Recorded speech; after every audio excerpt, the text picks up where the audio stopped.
Merci. Alors, bonjour à toutes et à tous. Je m'excuse, mais je parlerai en français. Je tiens tout d'abord à remercier l'organisation de ce symposium, de l'invitation qui m'a été formulée pour vous présenter notre projet de recherche, qui, tout comme le projet précédent, est dans une phase très initiale, early stage. Et tout comme le projet initial, tout comme le projet précédent, nous cherchons des partenaires, donc une belle opportunité aussi pour augmenter notre réseau. Notre projet, effectivement, va se développer dans le domaine de la santé et je suis donc professeur chargé d'enseignement à la Haute École Arc, domaine santé, filière soins infirmiers. Et ce projet vise le développement d'un prototype qui pourrait s'inscrire dans le domaine de l'urgence, des situations des patients critiques. Ce projet est un projet avant tout interdomaine qui va partir du postulat que finalement la réponse à certains défis du monde sanitaire peut passer par le développement de projets entre des domaines si différents comme le domaine de l'ingénierie et le domaine de la santé. Notre projet s'intitule Serious Game for ER, donc Serious Game pour les situations d'urgence. Et il part d'une problématique qui est identifiée au niveau de la littérature scientifique et qui est représentée par ce schéma que vous pouvez reconnaître ici probablement, qui s'intitule la chaîne de survie. Certains organismes internationaux, entre autres l'American Heart Association, identifient que l'amélioration de la trajectoire du patient critique jusqu'à l'arrivée à l'hôpital pourra, entre autres, être travaillé sur les premiers maillons de cette chaîne de survie. En quoi consistent finalement ces premiers maillons de la chaîne de survie? Consiste dans une amélioration de l'identification des patients critiques, une amélioration aussi, je dirais, des connaissances et des compétences de tout témoin d'une situation urgente et dans l'activation finalement des services spécialisés, entre autres tout simplement avec un appel au 144. Probablement les personnes plus sensibles à ce domaine pourront reconnaître que cette chaîne de survie est un peu distincte. Pourquoi? Parce qu'on reconnaît ici la chaîne de survie pédiatrique. Vous allez probablement comprendre que notre public cible, effectivement, concerne le domaine de la petite enfance. Quelle est la principale différence entre la chaîne de survie adulte et pédiatrique? C'est qu'effectivement, dans le premier maillon, nous vérifions une importance très importante, très significative au niveau de la prévention, symbolisée par ce petit bébé avec une ceinture de sécurité. Un deuxième maillon qui représente finalement une activation des premiers gestes de premier secours qui peuvent être, entre autres, comme vous le voyez ici, un massage cardiaque, mais un maillon qui est finalement fondamental dans cette chaîne de survie est l'appel au 144. Je ne sais pas si tout le monde a eu un jour dans son parcours de vie l'expérience d'appeler au 144, mais nous savons tous que c'est un moment qui est difficile, un moment qui est la plupart du temps associé à un certain stress, et nous partons du postulat que finalement ce stress qui peut être positif peut être aussi mieux géré à travers des situations de simulation et pourquoi pas imaginer un jeu qui nous permettrait de nous renvoyer sur une situation hypothétique et de cette manière pouvoir prendre conscience des informations qui peuvent être fondamentales.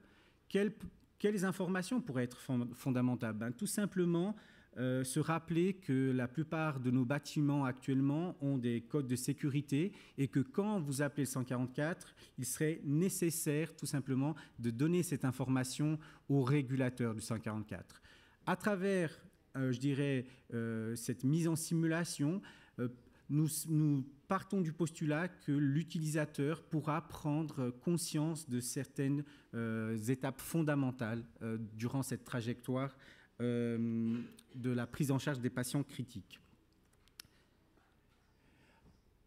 Plus qu'un jeu, pourquoi? Car il y a effectivement cette sensibilité à développer quelque chose qui soit fun, qui puisse donner à l'utilisateur envie d'y participer, mais aussi cette partie pédagogique où nous visons que chaque utilisateur puisse travailler des aspects comme l'évaluation de la scène, finalement pouvoir identifier les aspects sécuritaires. Est-ce que mon patient, ma victime est dans un environnement qui est critique? Est-ce qu'éventuellement, je suis aussi capable d'imaginer une hypothèse d'un diagnostic, partir sur une hypothèse d'une situation critique d'un patient? Et surtout, ce qui nous semble essentiel, c'est avoir la capacité à développer un certain leadership dans la gestion finalement de la situation. Je pense que tout le monde est sensible que de plus en plus d'entreprises et d'organisations visent à développer au sein de leurs équipes des figures comme un first responder, qui est en fait quelqu'un qui va prendre en main la gestion de la situation critique et de cette manière pouvoir mieux gérer la situation. Comment peut-on travailler ces aspects ?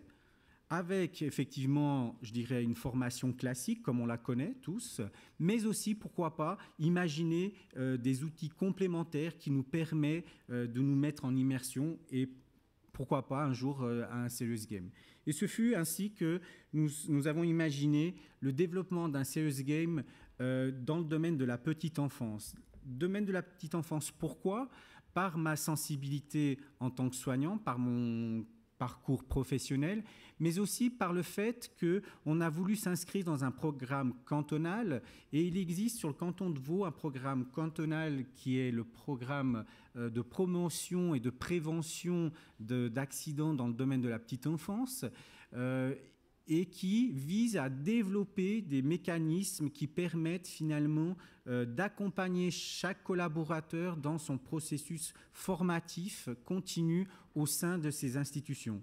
Et c'est ainsi que notre projet de recherche a voulu s'inscrire au sein de ce programme avec je dirais, un feedback très positif de la part de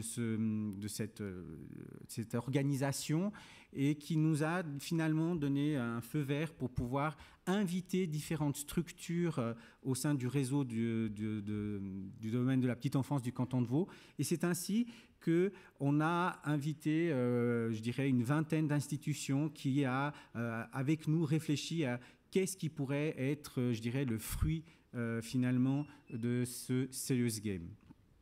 C'est ainsi que nous avons développé un serious game. Je tiens à le souligner à nouveau. On est dans une phase prototype, mais ça nous permet déjà d'avoir certains feedbacks. Nous avons développé donc un serious game avec deux niveaux distincts, des niveaux de difficulté croissants, avec deux scénarios distincts. Un premier scénario qui est la représentation d'un accident, si vous me permettez un peu le terme, je dirais, populaire, de la bobologie, c'est-à-dire un enfant tout simplement qui se coince le doigt dans une porte et qui finalement nous semble une situation classique, mais qui appelle à, je dirais, une certaine gestion du stress de la part de chaque collaborateur. Et donc, le Serious Game, le prototype que nous avons développé, répond aussi à un scoring. Et en fonction du scoring, l'utilisateur pourra éventuellement, après avoir réussi à, je dirais, à atteindre les attentes de ce premier niveau, viser la participation à un deuxième niveau. Et ce deuxième niveau, je dirais, est le summum de la difficulté d'une gestion d'une situation critique dans le domaine de la petite enfance, c'est-à-dire la gestion d'une situation où éventuellement le collaborateur serait face à un enfant en arrêt cardio-respiratoire. Et donc, dans cette situation, ce que nous souhaitons, c'est effectivement travailler toute la partie, je dirais, de la gestion du stress, mais aussi la capacité à mettre en route les bons gestes au bon moment, à travers ce qu'on appelle, dans le domaine de la santé, l'algorithme de réanimation pédiatrique. ce qui est très intéressant dans l'architecture de ce Serious Game, c'est que nous avons souhaité tout le temps, à chaque fois, amener un feedback à l'utilisateur. Et donc, indépendamment du scoring qui va être atteint par l'utilisateur, nous allons avoir un feedback qui peut être un renforcement positif sur les choses très correctes qui ont été menées par cet utilisateur, mais aussi un feedback qui va mettre en avant sur les aspects qui peuvent être et qui doivent être améliorés dans la gestion de cette situation critique. Alors, quels sont nos objectifs finalement? Nos objectifs sont d'essayer de travailler avec chaque collaborateur à travers cette immersion dans un jeu, des aspects comme la capacité d'observation, la capacité décisionnelle, c'est-à-dire prendre les bonnes décisions face à toute situation critique, et finalement, un aspect qui est fondamental, c'est savoir donner les bons indices, la bonne information je dirais, au régulateur du 144 qui va après, en fonction de cette information, mettre en route le plus rapidement possible les acteurs de santé adéquats pour répondre à la situation. Évidemment, nous avons quelques retours. Nous sommes actuellement dans la phase de la recueil de données sur les user tests menés au sein de cette vingtaine d'institutions. Et il semblerait que ces retours sont assez positifs. Un des retours qui ressort, quant à moi, très intéressant, c'est qu'il semblerait qu'il est possible d'apprendre tout en jouant. Donc, ce qui peut nous émettre l'hypothèse que cet utilisateur pourrait être motivé à revenir à cette utilisation de ce jeu et donc augmenter finalement cette compliance entre guillemets de vouloir réutiliser le même scénario.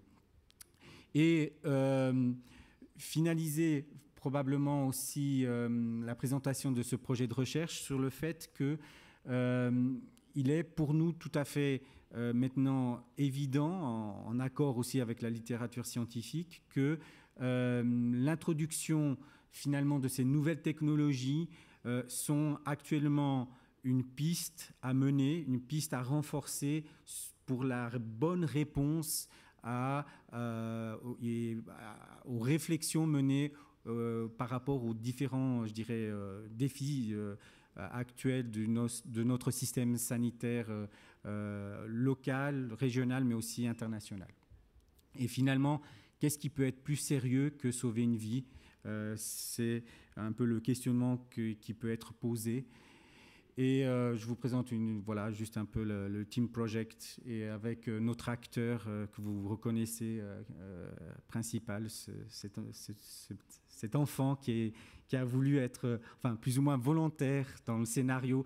Je vous rassure, c'était un doigt qui était simulé, pas un doigt qu'on a blessé pour le propos de ce projet.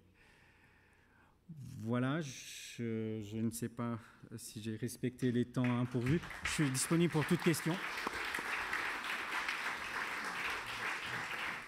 Le micro est là.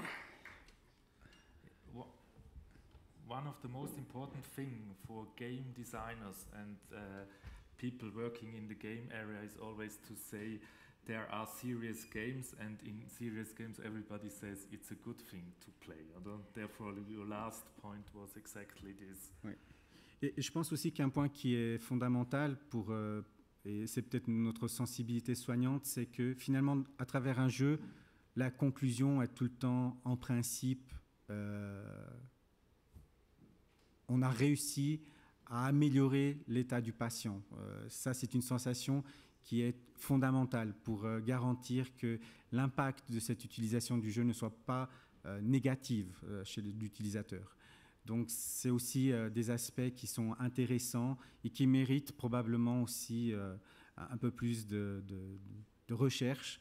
Mais voilà, on est dans une phase initiale. Now we have a question there. Oui, j'avais une question par rapport à vous avez fait des tests déjà réalisés. Oui. Combien de temps vous comptez pour l'acquisition de ces capacités nouvelles, combien de temps doivent consacrer les participants, les collaborateurs? Alors, pour moi, c'est clair qu'il y a une question qui, pour moi, je tiens à cœur, c'est que je pense que ces Serious Games ont tout un devenir, un futur devant nous, mais je les vois tout le temps comme un outil qui seront, je dirais, présents, qui seront complémentaires au plan de formation classique. C'est-à-dire, pour moi, il serait difficile d'imaginer de développer des compétences typiquement dans le domaine du massage cardiaque sans la possibilité de pouvoir pratiquer à travers, je dirais, un plan de formation classique en tant que tel. Néanmoins, l'avantage, et c'est là où on voit je dirais, le cheminement de ces Serious Games, c'est que le rafraîchissement des connaissances peut être activé à travers ce jeu. Et donc, vous avez effectivement des personnes qui doivent être à l'aise avec l'informatique, mais qui vont en quelques minutes compléter un niveau en fonction de leurs difficultés à avoir des feedbacks positifs ou négatifs, réfléchir sur ce qui pourrait être amélioré et repartir sur le même niveau ou alors éventuellement pouvoir passer à un niveau supérieur. Donc c'est vrai que l'avantage qu'on y voit, c'est finalement une grande disponibilité par le fait qu'il suffirait de le déployer sur toutes les machines informatiques dans les structures, et aussi, je dirais, une meilleure gestion du temps du point de vue finalement de ces plans de formation continue. Mais encore une fois, comme un outil, je dirais, complémentaire à la formation classique qui existe et qui est fondamentale pour le développement de certaines compétences. Mais voilà, c'est ma vision personnelle en tant que soignant. Voilà, je tiens à le souligner. Thank you. Merci.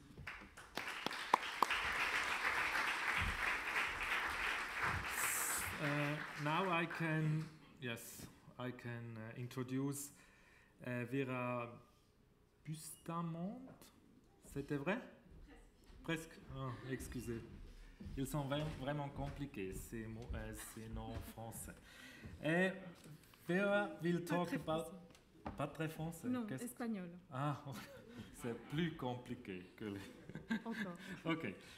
You talk about prevention. It's a little bit the discussion before about simulation, and it was also in the last 3 talks a big discussion. You can test something that is not quite real. The title of your presentation is, we will wait till we see something, is Occupational Health, Current and Foreseeable Challenges. Can serious games help prevention?